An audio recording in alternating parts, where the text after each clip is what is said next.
வணக்கம். ஏதாவது ஒரு பிரச்சனை வருதுன்னு வச்சுக்கோங்களேன் லைஃப்பில். நம்ம என்ன பண்ணுவோம், அந்த பிரச்சனை எதனால வந்துச்சு அப்படின்னு சொல்லிட்டு ஃபஸ்ட்டு யோசிப்போம். இல்லை அப்படின்னா கொஞ்சம் எமோஷ்னல் பர்சனாக இருந்தாங்க அப்படின்னா உடனே அது என்ன பிரச்சனை அப்படின்றத பொறுத்து ஒன்று கோவமாக நமக்கு கோவம் வர மாதிரி ஒரு பிரச்சனை வருது அப்படின்னா டக்குன்னு கோவத்தை வெளிப்படுத்திடுவோம். இல்லை ஏதோ ஒன்று நமக்கு மனசு கஷ்டமாக வருது அப்படின்னா உடஞ்சி உட்காந்து அழுதுருவோம்.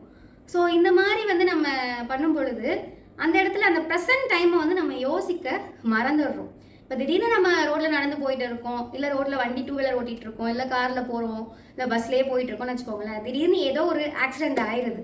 அந்த டைமில் அந்த ப்ரெசன்ட் மூமெண்ட்டில் நம்ம என்ன பண்ணணும்னு யோசிக்காமல் நம்ம என்ன பண்ணுறோம் அப்படின்னா பதட்டத்தில் அப்படியே பயந்து போய் ஒரு மாதிரி நமக்கு என்ன பண்ணுறதுனே தெரியாத அளவுக்கு நம்ம இதாயிடுறோம். சரியா?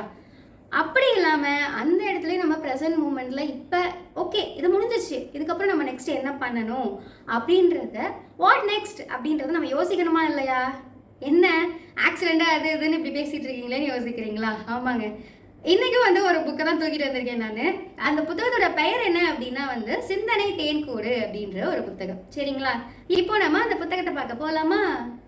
இந்த புத்தகம் தான் நான் சொன்ன சிந்தனை தேன்கூடு அப்படின்ற புத்தகம். இதனுடைய ஆசிரியர் யாரு அப்படின்னா ஞானபாரதி கவி ராக்கோ அப்படின்ற ஆசிரியர் எழுதியிருக்காங்க. இந்த புத்தகத்துல சில கவிதைகளை பார்ப்போமா?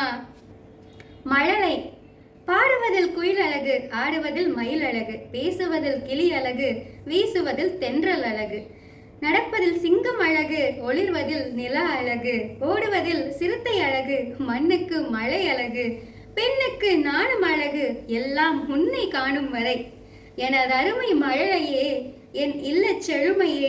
என்னதான் நம்ம எவ்வளோ பிரச்சனை நம்ம லைஃப்ல இருந்தாலும் அந்த ஒரு குழந்தையோட அந்த முகத்தை அந்த சிரிப்பை பார்த்துட்டு அதோட மழலை பேச்சை கேட்கும்போது அந்த கொஞ்ச நேரம் ஏதோ அவுட் ட்ரிப் போயிட்டு வெளியில நம்ம ரிலாக்ஸேஷனுக்காக வெளியில ஊர்லாம் சுற்றுவோம் தெரியுமா, அந்த ஊர்லாம் சுற்றுற அந்த ஃபீல் எங்கே கிடைக்கும் அப்படின்னா அந்த குழந்தைங்க அந்த மழலை பேச்சில் அதுங்க பேசும்போது அதுங்க சிரிக்கும் போது அதை பார்க்கும்போது எல்லா கஷ்டத்தையுமே நம்ம மறந்து கொஞ்ச நேரம் அதுங்க கூட நம்மளும் அந்த குழந்தையாவே மாறி விளையாட ஆரம்பிச்சிருவோம். சரிங்களா? எவ்வளோ அழகாக எழுதியிருக்காங்களே. அடுத்த ஒரு கவிதை பார்க்கலாம். பொம்மை வந்தது கொஞ்சம் விற்றது, பொறி வந்தது விற்று தீர்ந்தது, கடலை வந்தது கன பொழுதில் காணாமல் போனது, சமோசா வந்தது சத்தமில்லாமல் விற்று தீர்ந்தது, நான் வந்தேன் இருக்க இருக்க அமர்ந்தும் பார்த்தேன், சீண்டுவார் யாரும் இல்லை, எப்படி வந்தேனோ அப்படியே சென்றேன், என் பெயர் புத்தகம். உண்மையா புக்கை யாரும் அந்த அளவுக்கு விரும்பி எடுத்து படிக்கிறவங்கன்றது கொஞ்சம் பேர் தானே, அதிகமாக இல்லை. ஸோ அப்படி இருக்கும் பொழுது அதுவும் நல்லா இருக்கு.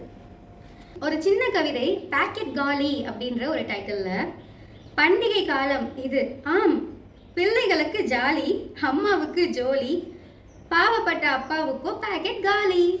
ரியாலிட்டி தானே. பெண்ணே உன்னை கால் முளைத்த ரங்கோலி என்றான் ஒரு கவிஞன், நீ பல்வேறு கனவுகளை சுமந்திருக்கும் கனவு ரங்கோலி, கலர் ரங்கோலி அல்ல என்று பலருக்கு தெரியவில்லை. கனவுகளை சுமந்த ரங்கோலியே, பாலியல் வன்முறை என்னும் பாதக செயல் உன்னை நெருங்காதிருக்க ரௌதிரம் பழகு. இந்த புத்தகத்துல இதே மாதிரி நிறைய கவிதைகள் இருக்கு. ஒவ்வொரு கவிதைகளுமே ஒவ்வொரு மன வெளிச்சிகளையும் சமூகத்துல எப்படியெல்லாம் நடக்குது இதெல்லாம் தான் உண்மை அப்படின்ற மாதிரி ஒரு உண்மையான ஒரு உணர்வுகளை வெளிப்படுத்தும் விதமா இருக்கு. இந்த புத்தகம் பிடிச்சிருந்துச்சு அப்படின்னா நிச்சயமா வாங்கி படிங்க. ஆசிரியருடைய கான்டாக்ட் நம்பர் நம்மளுடைய டிஸ்கிரிப்ஷன்ல கொடுத்துருப்பேன். சரிங்களா? இந்த வீடியோ உங்களுக்கு பிடிச்சிருந்துச்சு அப்படின்னா லைக் பண்ணுங்க, கமெண்ட் பண்ணுங்க, ஷேர் பண்ணுங்க, மறக்காம சப்ஸ்கிரைப் பண்ணிட்டு பெல் ஐக்கானை கிளிக் பண்ணிடுங்க. நன்றி.